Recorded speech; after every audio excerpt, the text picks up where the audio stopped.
కథ ఎటు పరుగెడుతుందో, ఏ అడుగెటు తడబడుతుందో, ఏ మలుపెట్టుగా నెడుతుందో తెలీదే. ఏంట్రా అలా చేసావు?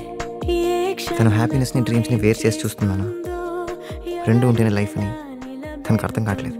అంతగా ప్రేమించావు కదా, అందుకే తన ఇష్టాన్ని కూడా ప్రేమిస్తానమ్మా.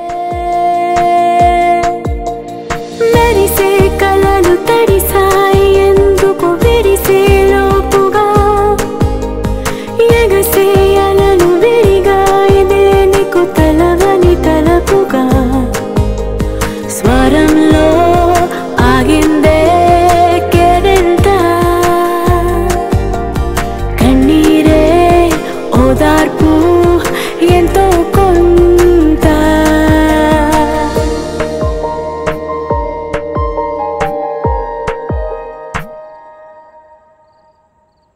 రేపు ప్రియా యూఎస్కి వెళ్ళిపోతుంది జయ్.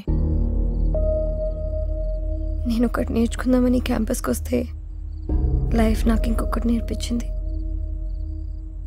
మర్చిపోలేని ఫ్రెండ్స్ని ఇచ్చింది, కానీ గుర్తుపెట్టుకోలేని ప్రేమని ఇచ్చింది. వాడు అబద్ధాలు చెప్పిన వాళ్ళు నమ్మావు, ఇప్పుడు నిజాలు చెప్తుంటే నమ్మకుండా వెళ్ళిపోతున్నావు.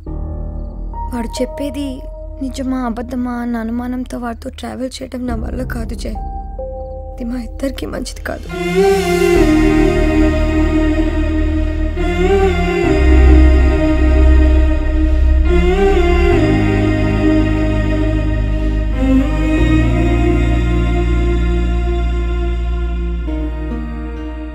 ఫ్రెండ్స్గా ఉన్నన్నాళ్ళు హ్యాపీగా ఉన్నాం. మధ్యలో ఈ ప్రేమ వచ్చింది అంతే. ఎలా కలిసామో గుర్తొస్తే హ్యాపీగా అనిపించాలి, కానీ ఎందుకు కలిసామనిపిస్తుంది ఏంట్రా?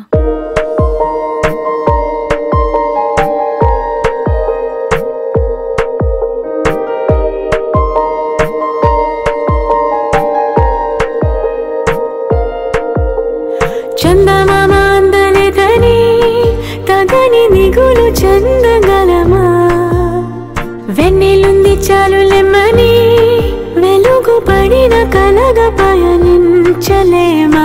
బంధమెంత బలమైనా బాధ లేని సమయాన దాని విలువ తెలిసేనా.